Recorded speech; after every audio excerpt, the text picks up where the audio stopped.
Let's dive into the steamy archives of ancient China, where love didn't just break barriers, it sashayed right through them.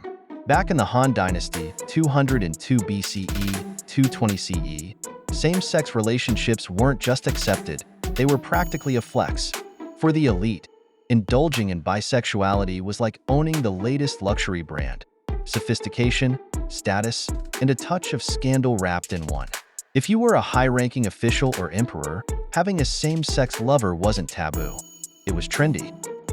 The Han Dynasty emperors were the ultimate bi icons. We're talking about rulers with male favorites who weren't just pretty faces, they were power players.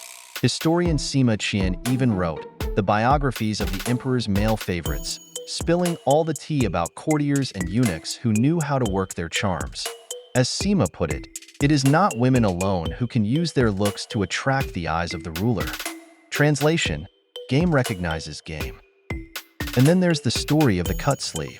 Emperor Ai loved his male companion so much that when he fell asleep on Ai's sleeve, the emperor cut it off rather than disturb him. Romantic? Yes. A little extra? Absolutely. Another tale? The Shared Pillow Tree, an epic love story between two men, Wang Zhongxian and Pan Zhang. They fell in love at first sight and were as affectionate as husband and wife, sharing the same coverlet and pillow with unbounded intimacy for one another. The tale goes that they died together at the same time and, wait for it, a tree sprouted over their grave. Its branches intertwined like a living love letter, leaving locals to marvel at the miracle. Love so powerful it literally took root and bloomed? Absolutely iconic. So, why didn't Confucianism shut this party down? Confucius was all about filial piety. Produce those heirs. You might wonder, how could he let this slide when his opinions were like the ultimate trendsetter, influencing everything from the kitchen table to the bedroom? Here's the loophole. As long as you fulfilled your duty by popping out a male successor, your private life was your business. Basically, make a baby, then do your thing.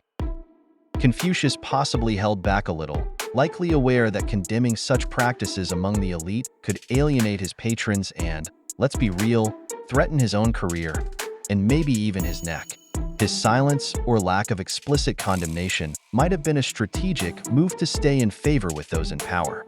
Confucian scholars weren't thrilled, but they weren't exactly lining up to argue with emperors or noblemen either.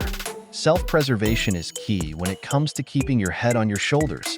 This leniency wasn't for everyone, though.